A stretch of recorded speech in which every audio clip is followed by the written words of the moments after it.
Well, hello everyone, and welcome to the Tenpenny Files. I'm your host, Dr. Sherry Tenpenny. The Tenpenny Files has daily conversations meant to inform and educate, not just to entertain. I come prepared and then let the discussion go where it's going to go with people worth hearing and topics worth exploring. If it matters to your body, your freedom, or your future, we talk about it here. Each day, I talk to authors and documentary filmmakers and independent thinkers whose work challenges mainstream messaging. We cover a wide range of topics, from government, politics, and history to astronomy, pets, and travel, to food, farming, and fitness, to vaccines, health, and public policy. We also have a weekly conversation with an author or a pastor who writes about faith and biblical principles. My goal is to introduce you to topics that you've never heard of before or topics you always wish you had time to explore and just didn't know where to start. We hope that our authors will show you the way. So join me here daily, Monday through Friday at 3 p.m. Eastern at the Tenpenny Files, as we hear from voices that have often been silenced, censored, or ignored, but truly have something very important to say. So before I begin today's special episode, I want to encourage you all to become a Tenpenny Prime member. Prime members receive an exclusive monthly white paper about your body, a recorded presentation, and access to the monthly Ask the Expert Masterclass. Every month that we have the masterclass, we think it's the best one yet until the next one. And they've always been really great, and it's part of your membership. To learn more, go to primemembership.drtenpenny.com. That's primemembership.drtenpenny.com to learn more and hopefully to join us and support the work that we do. Now, let's get started. Today's conversation is with Dr. Elizabeth Mumper to have a conversation about her book, Kids and COVID: Costly Mistakes That Must Never Happen Again, providing an in-depth look at the mistakes that the pandemic officials made that hurt children and adolescents around the world. Dr. Liz, welcome so much to the show. It's so good to see you again. It's been a while. Welcome to the Tenpenny Files. Thank you, Sherry. I really appreciate the opportunity to be here today. Thank you so much. Well, you and I are part of the old guard when it comes to autism and vaccine injury world. We've been around, when people started calling me the OG, when they first said that, I didn't know what that meant in terms of old guard or original gangster, all the things that stands for. I thought it meant old goat. Mwah. So I thought, well, that's kind of true. I've been doing this for 25 years. I've been around a long time. How did you get interested in taking care of kids with autism?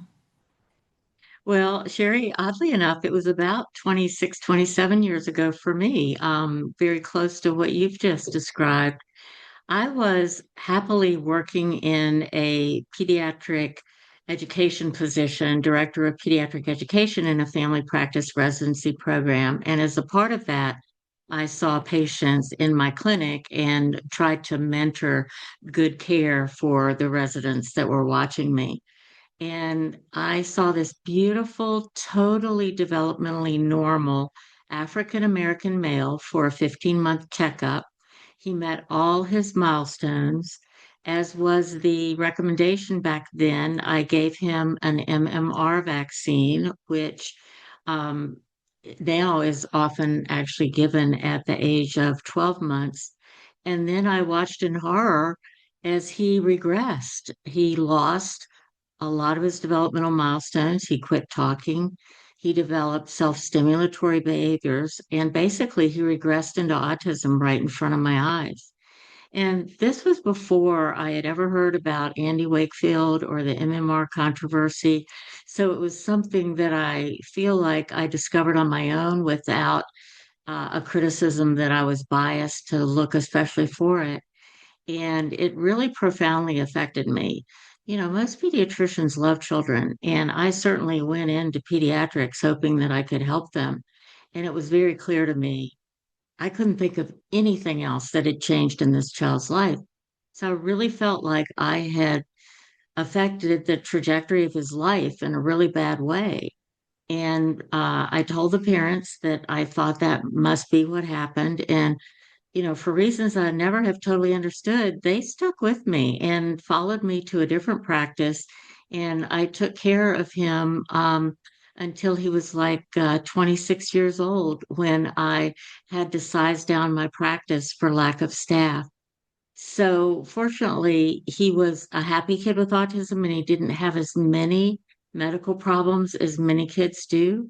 But that was something that drove me to open a solo practice, which I honestly can't recommend that much in pediatrics because, kids get sick a lot at night. So there's a lot of night call and answering the phone after midnight. But I do recommend it in terms of being able to do independent thought and take care of patients the way that you think they should be taken care of.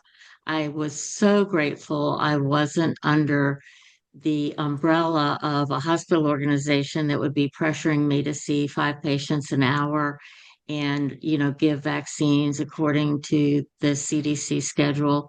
So I ended up doing a lot of work trying to translate what I learned from my patients that did have autism into autism prevention strategies. And I had a 17-year long study going in my practice where I implemented a number of interventions based on what I had learned from the families of children with autism and was able to demonstrate a dramatic decrease in the number of new autism diagnoses in patients under my care. At a time when autism was 1 in 50, my rate was 1 in 297. And I think it's very important not just to keep seeing kids be damaged and get autism, and then we have to deal with all the trauma that involves. I think it's very important that we start looking at prevention strategies. So that is one of my significant passions. I've often wondered, as many years as I've been doing this, and used to treat a lot of autistic vaccine injured kids in the practice. There were three osteopathic physicians in my practice, and we sort of had an unofficial division of labor. I was treating the women with hot flashes and hormonal issues and breast health issues. And one of the doctors did more of the osteopathic manipulation. And the third one just sort of gravitated toward the kids and did a lot more with the autism.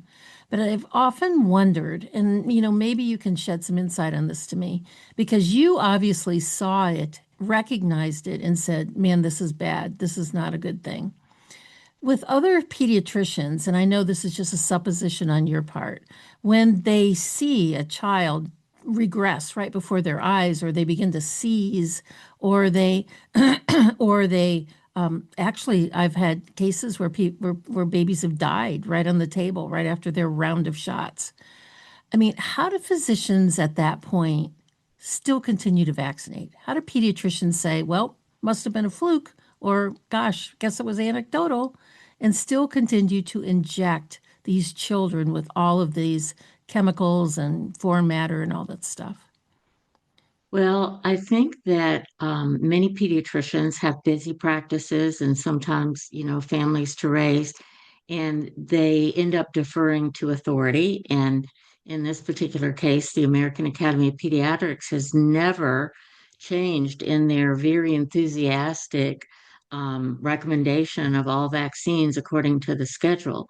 And that has never been more evident than it is right now because they are embroiled in legal battles trying to preserve the old schedule in response to what the American Committee for Immunization Practices did a few months ago in simply making a number of vaccines um, subject to truly informed consent and joint decision making, which in my mind is what should have been going on all along. So, number one, I think they defer to their authority because they don't have time to do all the reading on their own.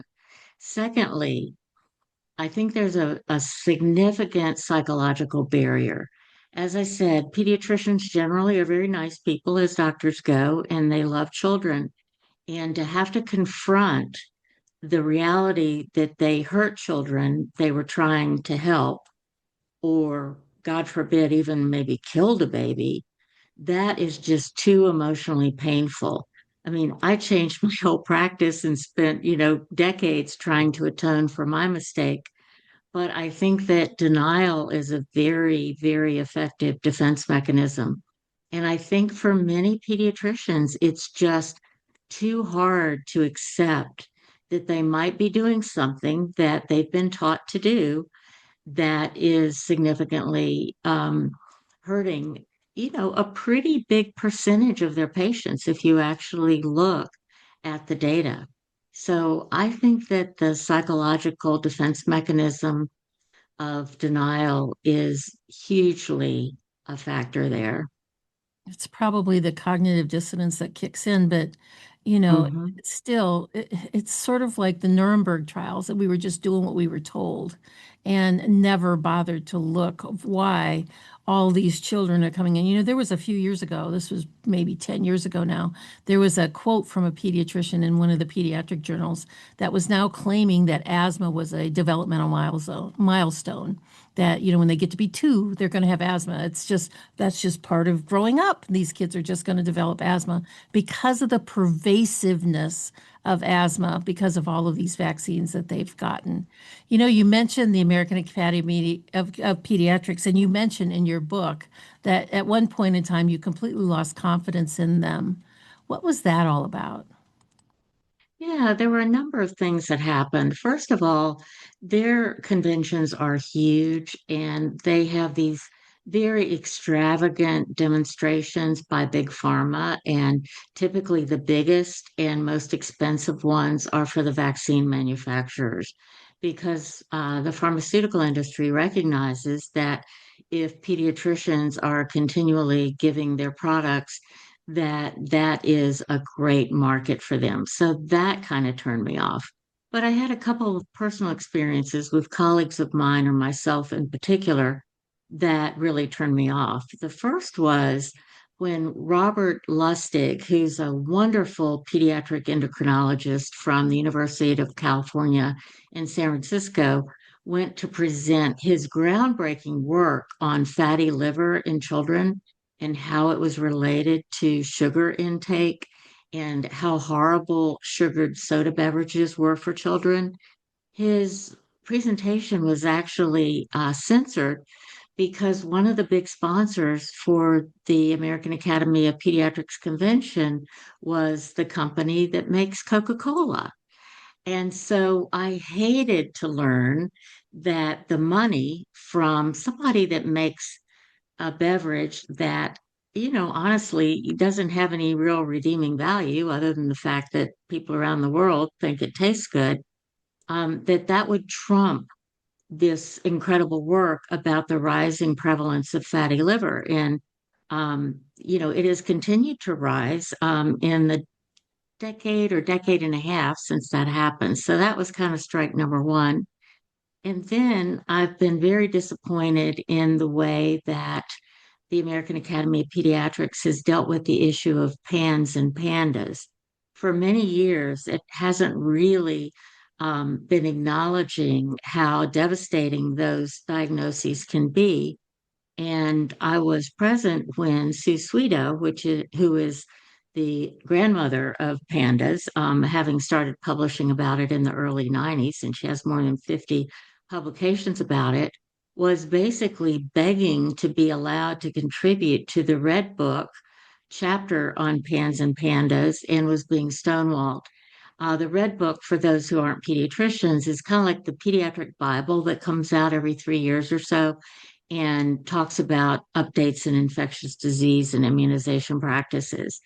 And she just felt like a lot of what had been published was just wrong and was certainly in a good place to make that judgment. And I hated to see that they didn't make progress in that area. And then the third thing that really bothered me was their attitude about autism. You know, as we have known for over 2 decades now, there are many medical problems associated with kids with autism. And just as one example, we know that some kids lack the ability to appropriately digest gluten and casein, that those substances are broken down to what are called gluteomorphins and caseomorphins. And just like morphine, they can have blunting effects on the child's cognitive abilities. And so, clinically, I've seen over and over again children who, when they drink cow's milk, for example, go berserk, their behavior gets worse, or they go into a fog where they can't think and they're sleepy. The same is true for certain children with gluten, and they're very reasonable mechanisms by which this happens. Um, and yet, the latest addition, and this is going back to a meeting that was held about 2 years ago now in the fall, it still talks about how there's absolutely no indication to consider gluten and casein free diets in a child with autism. And it doesn't happen that often, but I have had kids who improved dramatically just with removing that. And, furthermore, there have been some pediatricians or some people who follow the AAP's advice who have actually accused the parents of child abuse or neglect because they weren't giving them gluten or they weren't giving them cow's milk, when obviously they're very reasonable other alternatives. And the thing that really bothered me the most is that I published a paper, and it's been 13, 14 years ago now, showing that by implementing certain practices in my clinic, I was able to dramatically decrease the rate of autism. And I sent it to the American Academy of Pediatrics. And I thought, my gosh, here's a clinical study by someone who has some academic experience as well as clinical experience, showing a six-fold decrease in the autism in her practice. And I thought they would want to know, more about that.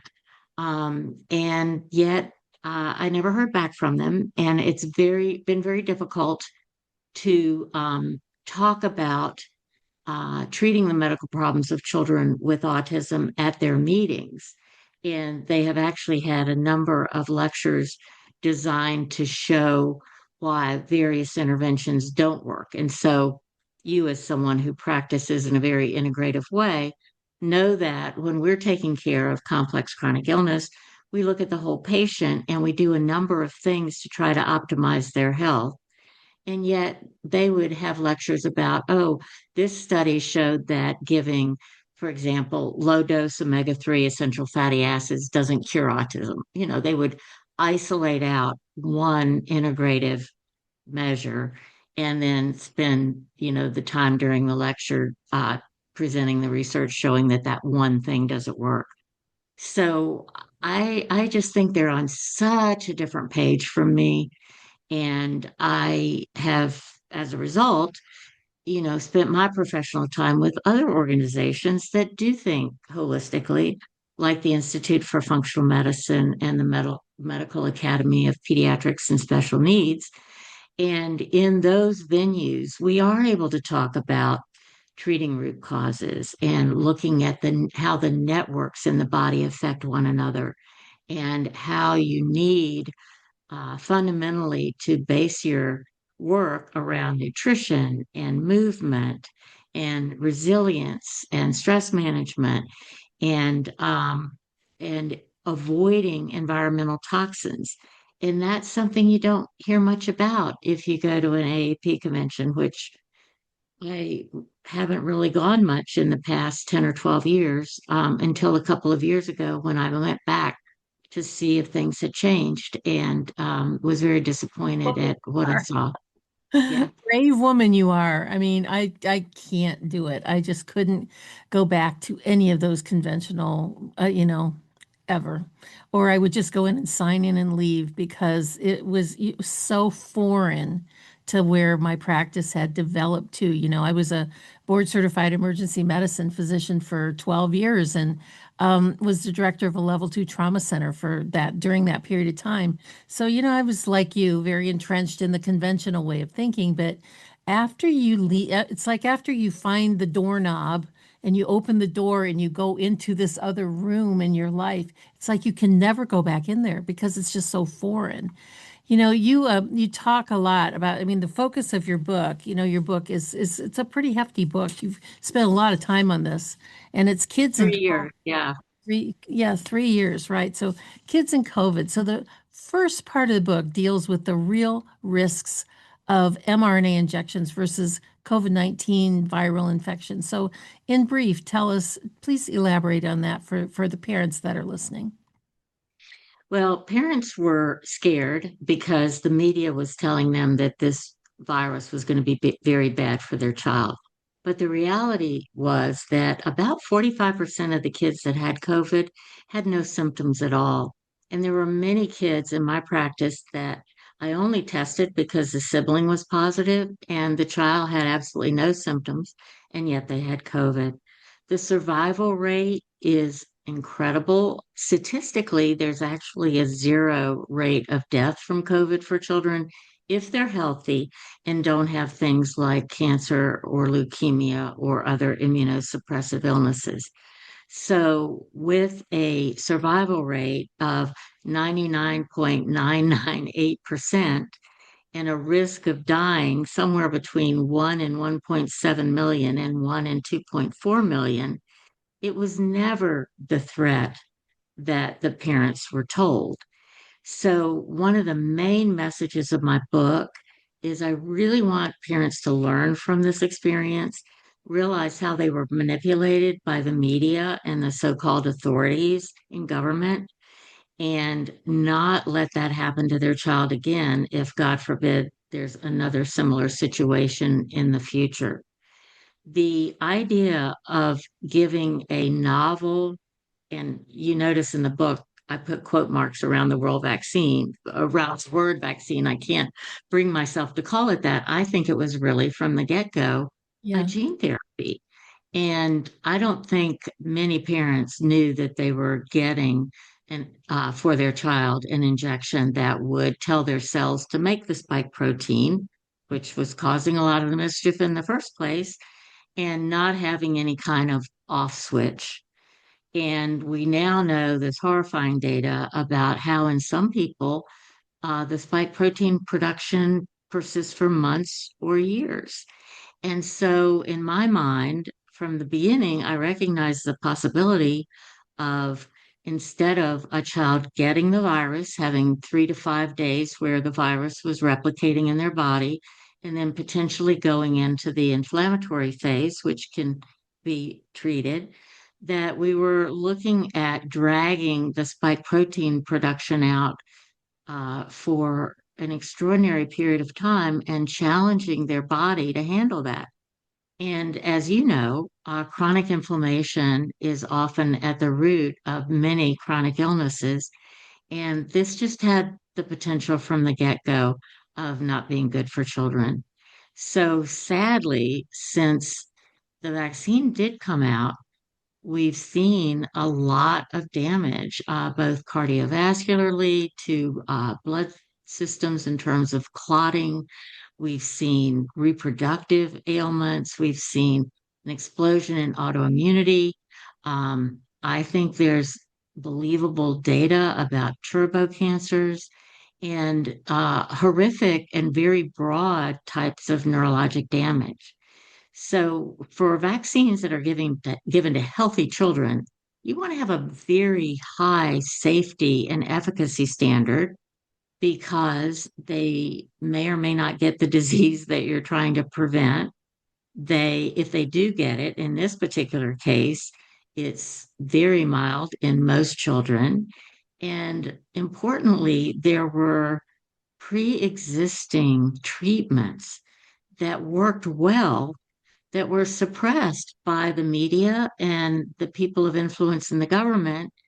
And the reason for suppressing existing treatments is that you cannot get an emergency authorization for a new vaccine if there are existing treatments that are going to take care of the problem.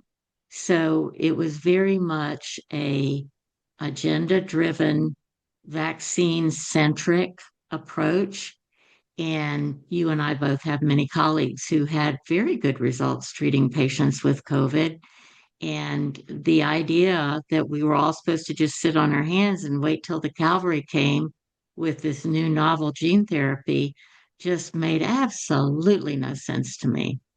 So, parents, you have to take back your power. You have to be the best advocate for your child if this happens again. So, my hope is that you'll learn from the experience we all went through, which was traumatic for everybody. But I have a whole section in the book about how marketing and, dare I say, propaganda was used to manipulate the population. And if you're aware of that, it becomes a little harder for that to work as well next time. Yeah, for sure. I've said all through COVID, when it started, excuse me, in March of 2020, when I said, and now 6 years later, fool me once, shame on me, fool me twice. That ain't never going to happen. And I think that your book contributes to that a lot for parents. So I think this is a good place for us to take a short break. Hold that thought. We've got more to talk about, but right now we need to hear from our sponsors at AmericaOutloud.news. America Out Loud Talk Radio plays the 10 Penny Files on the iHeartRadio network daily, Monday through Friday at 3 p.m. Eastern. You can also listen anywhere in the world by going to AmericaOutloud.news and logging into their media player. If you've missed any of these great conversations that we've had, you can find the 10 Penny Files on Spotify, Pandora, Apple, TuneIn, iTunes, iHeart Virtual Studio, and on my platforms, which are dr10penny.com, dr10penny.substack.com. We also post them on Rumble, X, and Telegram. So because there are so many great books and documentaries and so little time to read and to watch, we're hoping that this show will help to jumpstart your interest and lead you in a place that you've always been looking for the great information and solutions. We have a great word coming up from our sponsors right now. Sit tight. We'll be right back with more from Dr. Elizabeth Mumper and her book, Kids and COVID, Costly Mistakes That Must Never Happen Again. We'll be right back. Zeolite is a detox spray. We work specifically with a company called Touchstone Essentials. They are an incredible company. We've been working with them now for several years. And zeolite is a mineral that goes through your body like a one-way basket. It will clean out heavy metals such as arsenic and mercury, aluminum, cadmium, and it hooks onto those metals from a one-way perspective. So once it's bound, it goes out through your urine or your stools and doesn't get redeposited in other places. Everybody needs to have a detox product in their life, and this one is so easy to use and it's so safe. You can take it when you're pregnant, you can take it when you're nursing, you can give it to little children, you can even give it to infants, and quite frankly, I give it to my dog. I actually put a little bit of the zeolite in his water because until we all stop living in a toxic world, we all need to get some of those extra toxicities out. The heavy metals, the persistent organic pollutants, the things that are floating through the air, the different things that we come in touch with in our environment. And we are a big fan of zeolite from Touchstone Essentials. We've been a big fan of their products for several years. Go to dr10penny.com/detox to get your first bottle of zeolite spray for $50 off. Well, only when the government bows to the people will America become great again. This is Malcolm Out Loud here. Join me in pushing back against censorship, my fellow Americans. Right at the top of AmericaOutloud.news are the words, many voices, one freedom, united in the First Amendment. Now is our time, my fellow Americans. AmericaOutloud.news, liberty and justice for all. Well, welcome back, everyone. Today, our conversation is with Dr. Elizabeth Mumper and about her book, Kids and COVID, Costly Mistakes That Must Never Happen Again, providing an in-depth look at mistakes of pandemic officials that hurt children and adolescents around the world. Let me tell you a little bit more about my guest, Elizabeth Mumper. Liz is a practicing pediatrician for 44 years with a special interest in children with neurodevelopmental problems and complex illnesses. Her experience includes directing the education of residents in pediatrics, being the medical director of an autism research institute, and teaching clinicians in 21 countries and around the United States. As COVID emerged, she watched with horror as, quote, government experts, we've talked about that a lot on this show, made decisions that resulted in severe and adverse effects to children and their adolescents. Liz, welcome back to the show. You said you spent 3 years writing this book, and it is a wealth of information. Why is this book different than the many other books on autism that are on the market? And why should people have this one on their shelf?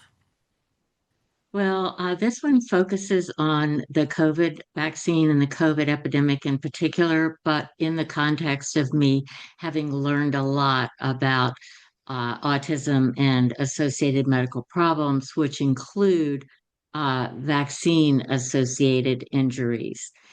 The thing that I don't know that people recognize is how severely these measures hurt children. For example, infants that were born during this time suffered significant developmental delays. There was an ongoing longitudinal study at Brown University, for example. They had data from 2011 up to 2019 to use as a baseline. And then they compared it to children in the first few years of the pandemic with all the lockdowns and measures and masking. And they documented basically a 20% decline in normal infant developmental milestones. Part of that, frankly, was probably if babies were seeing a face that was masked, they were getting a lot less information about how to develop emotionally, only being able to see half of a face. That was particularly bad for children with autism because kids with autism don't look at the eyes like most people do. They tend to look more at the mouth. And so all of a sudden, they weren't getting that kind of feedback. So the problems with infant development were very significant and very well documented. Secondly, I really worried about the adolescents. Teenagers are so influenced by their peers, and to take them out of school and out of sports and to basically isolate them at home without their peer group was devastating for their mental health. I never closed during COVID. And so when we were seeing patients for their yearly checkups or other wellness visits, even, and we would screen for anxiety or depression, I was finding it in more than 75% of my teenagers. Wow. And the suicide rate from February of 2020 to March of 2020 had already doubled. It had already doubled that early. So it continued to be horrific, and the increase in not just suicide, but all kinds of psychiatric problems was really very devastating to our teenagers. And then, in terms of elementary school kids, one of the things that I really worried about was for some children who are socioeconomically disadvantaged or who come from troubled home situations, it wasn't good for them to be at home all day with a parent who maybe was, getting drunk every day or using more drugs or being extremely depressed because they'd lost their job because so many small businesses were shut down. We know that there was a significant increase in both domestic violence and child abuse. And for a child to see more of that really affects them adversely. And for many children, school was the place where maybe there was a teacher or a guidance counselor who said, I believe in you, you can do it, or you did a good job on this test. For many of them, those kinds of self affirmation um, words that build their self esteem came in a school setting, and they weren't necessarily getting that at home. So many educators are concerned that uh, most elementary school children lost about 2 years in terms of academic performance, and that they won't really be able to make it up before they, go on to high school. So I'm concerned and only time will tell, that we're going to see more high school dropouts later on and less people pursuing either trade schools or college, depending on what their natural talents are, as a result of this big interruption in their education and, just as importantly, socialization. We've had quite a few guests on the show talking about the problems with the educational system. Anyways, irrespective and as a separate issue from all the things that you just mentioned about COVID, about the indoctrination and the all of the activism stuff that's going on with the trans movement and the 147 different genders that they're pushing and things in school, and also as that continues on into college and how the social learning aspects are even filtered into the trade schools. Now you compound that with kids that lost 2 years of development. It just is, you just can't help but think it was something intentional that just beat the crap out of this country and the next generation that's coming along. How did you feel manipulated by the media during COVID? Because you and I were, amongst the people who were trying to have a voice and trying to put some sanity into don't be giving these jabs to 6-month-old babies and don't be putting experimental products with no longevity, no proof of efficacy, no documented injury that the people saw, at least at the beginning, trying to warn people to just wait. This is no worse than just a regular bad flu season that 70 to 80,000 people die every year at the extremes of age. And you were saying that too. How did you feel manipulated by the media during COVID? Well, pretty early on, I was watching the nightly news and seeing the horrors that were presented, including the hospital ICUs that were allegedly overrun. And I compared that to my community. We, the hospital, quit doing elective surgeries and cut back a lot of their routine care. And then it was a ghost town. It was like we were waiting for the flood that never came.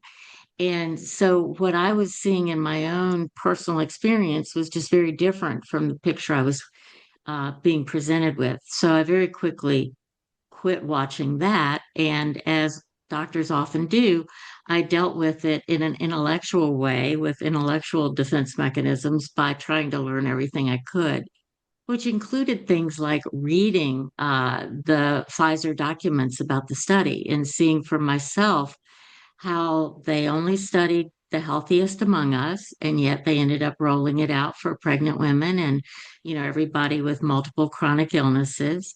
I ended up seeing the difference between what they claimed was a 95% efficacy rate, which I recognized as a statistical trick, where they weren't really reporting the true risk to people.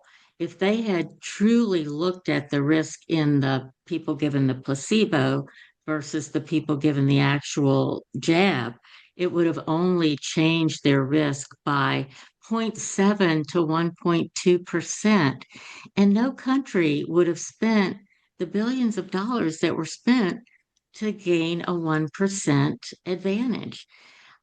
So as I imagine you have over the years, I've become more cynical about information that I get from both the media and the pharmaceutical representatives, because I recognize that there's a lot of propaganda that gets marketed in, shiny booklets that are presented by gorgeous young women with big smiles to try to influence us to prescribe more medicines. And nobody's coming around like that telling us to get people to have great nutrition and exercise and, manage their stress and strengthen their relationships, which all those things are what's really important to manage your health. So it wasn't hard for me to find colleagues because of my work with autism. Those people tend to be thinking out of the box for decades. People like you who think out of the box, who've been in the vaccine safety space for decades. I turned to Substack and read well documented, intellectually stimulating articles that I felt made so much more sense than what I was hearing on the national news. I met people like Paul Merrick and started watching the FLCCC and saw their dramatic data about ivermectin and how countries that used ivermectin had an average of about 85% decreased mortality compared to countries who didn't. And then one of the things I've always wondered about is as I've traveled to lecture, I always wonder why people in other countries look to the United States for health advice because we have some of the worst outcomes ever. We're usually number 36 or number 37 for overall health in terms of, longevity and lack of chronic illness. And yet, for some reason, our CDC and NIH and Dr. Fauci in this particular case seem to have more of an influence around the world than I felt like they really deserved. So the the information was there very quickly. You may remember John Ioannidis, who is an amazing epidemiologist, was writing a paper like the 20th of March in 2020 saying that the infection fatality rate was not nearly what it was being portrayed in the news. And as you say, it was very similar to what's typically seen with a flu season. And a colleague of mine, Ari Vajani, published very early on his concerns about the mRNA technology causing an increase in autoimmunity. And he had done some work showing that there were 26 or 27 human tissues that were, so close to the spike protein that there could be molecular mimicry and the body could accidentally attack body parts instead of attacking, the spike protein as was hoped for with the shots. So people in the know, people who are used to thinking for themselves, saw it amazingly early. And that's why I want the parents out there to recognize that if, God forbid, this happens again, to not to do all that you can to insulate yourself from being manipulated into doing anything for your child that your gut tells you is wrong, or anything where people are bribing your child by offering pizza parties for the whole class if everybody gets vaccinated. I mean, that was one of the most morally reprehensible things that happened. Or do you remember when they were giving people free donuts? Well, that tells you something about promoting health if Free they beer, got the shot lottery, and showed their car. Yeah, lottery tickets, lottery tickets for full ride scholarship, for, free beer for a year if you get all of your shots and you can prove it. I mean, the coercion was just amazing. I want to shift gears just a little bit because your publisher, you published your book, the Kids and COVID book, through Children's Health Defense. And uh-huh. we've all known Bobby, now Secretary Kennedy for, I've known him 20 years maybe, and I'm sure you have too. What do you think about the Interagency Autism Coordinating Committee that has been set up by RFK at HHS, the IACC? I don't know if you're part of that. I looked at the list of people that had been nominated for that. I knew about half of them.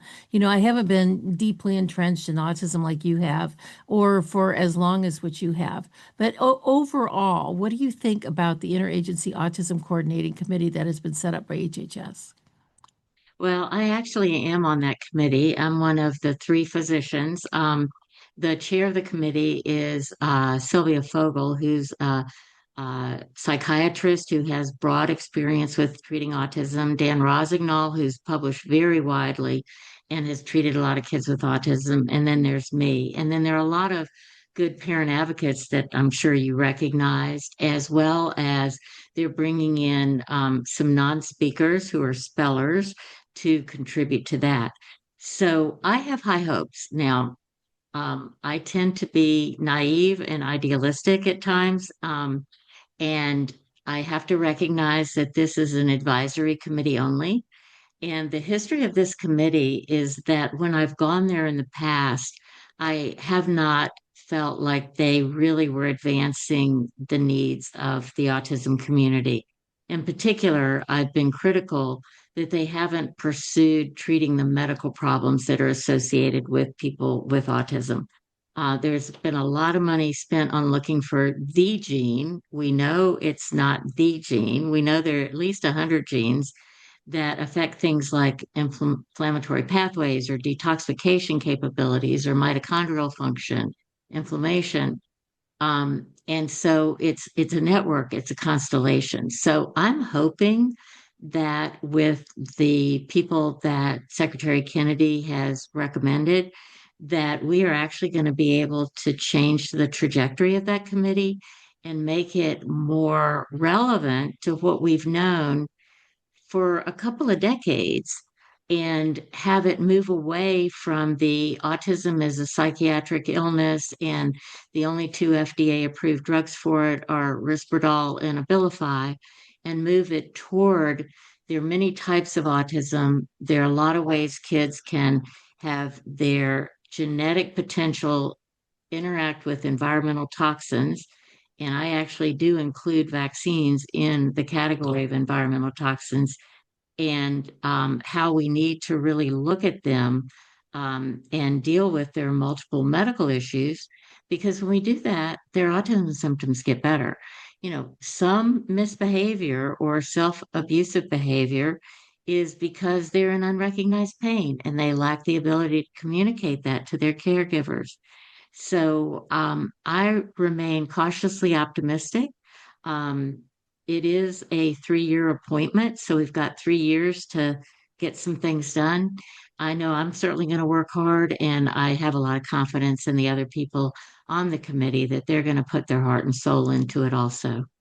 I'm glad you mentioned the spellers because I think that breakthrough was just astonishing for so many families. And for people listening that aren't familiar with that, there's a documentary that's called The Spellers. It's pretty easy to remember to go out and watch this movie about these children who've been severely vaccine injured, been severely autistic since birth, and that they're non-speakers and they didn't have any way to communicate.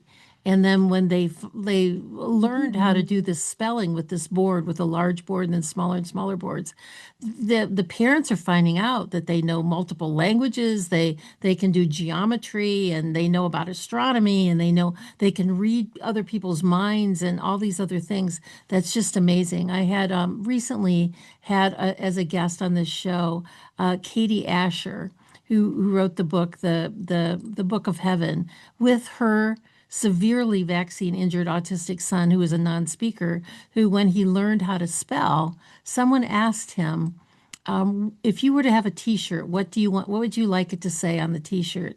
And he spelled out, "I am in here," which was just heartbreaking, but at the same time that these children are now beginning to learn about spelling. And I know that Jen Larson's son is going to be on that committee. And so I Yes. think that's just really amazing to have someone who is living through this disease be able to contribute to helping hopefully hundreds of thousands, if not millions of others. I'm so proud of you. I'm so glad to hear that you're on that committee too, because with your leadership, you can really hopefully shake that up and do something really different. Where do you March 19th, we're going to be meeting March 19th, and I believe it's going to be posted because the meetings are open, for people to watch. And yeah, so next month it's happening. Well, we've only got a few minutes left, unfortunately, Liz, because this is such a great book, and I've skimmed through most of it. And like I told you before we started, because I've been doing this as long as you have, I know I'm familiar with most of it. But for the listeners who are listening to this, who are just understanding the connections between kids and autism and kids and COVID and COVID and autism, this is just an amazing book to put on your bookshelf. It's kind of a research book. It's something that you can refer back to for a long time ahead. Where is the best place that you would advise them to go and get the book? And where can we follow more about your work? Well, you can get it on Amazon or at barnesandnoble.com. I'm sad to say that the big bookstores don't carry it, just if you don't actually ask for it. Barnes and Noble will order it if enough people ask for it. And I am not a big social media person. Honestly, I tend to have my nose to the grindstone and like to work behind the scenes. But I do a lot of work with the Medical Academy of Pediatric Special Needs. So you can look for me in their website and also for the Independent Medical Alliance, which used to be the FLCCC. I've provided some pediatric curriculum for them and write for them intermittently in their new journal. So thank you for this exposure, Sherry. I hope there are people that look at this book and recognize how many things can go wrong with this type of injection and really try to protect their kids if a similar situation occurs in the future. And I would say, just because of where I come from in the 26 years of my life, I would say educate before you vaccinate on any of them, not just on the COVID vaccine, but every single one of them. Know what's coming through that needle. Ask lots of questions. The problem that I see with this new thing about shared responsibility and conversations with your pediatrician is that you as a parent are very likely to know more than your pediatrician does about this topic. Stand your ground. Don't be bullied. Once you know what you know, you can't unknow it. Do your research and stand your ground in the protection of your children. That decision may be life-changing for them in either direction. If you get bullied into doing something against your will, it could be a catastrophe. If you don't do it, it may be an extremely important, they may be the next Nobel Prize winner or something like that with what they're doing in the future. So Liz, thank you so much for your work. Thank you for being in this battle for as long as you have and standing strong against a lot of opposition and providing such lovely care and great care to all of your patients for all of these years. So I want to, another place where you can get this book, to make it easy, if you don't remember the name, you can go to our bookstore, which is bookstore.dr10penny.com, bookstore.dr10penny.com, where we are putting all of the books from all of our authors that we have here on the 10 Penny Files, just to make it easy for you, so you don't have to do a lot of searching around for that. That's bookstore.dr10penny.com. And with that, I want to close out with one of my favorite verses from the Bible. I close every one of my podcasts with, whether it is live or pre-recorded, which is Romans 12:12. Rejoice in hope, be patient in trouble, and be persistent in prayer. Remember to lean into God, trust Him for everything. He will not let you down. We hope to see you again here tomorrow or the next time on the 10 Penny Files on AmericaOutloud.news, iHeartRadio, and dr10penny.com. Follow me on X at BusyDrT. I'm the same at Busy Dr. T on Instagram. We hope to, again, we'll see you here again tomorrow or the next time on the 10 Penny Files. Goodbye, everybody. Goodbye, and God bless.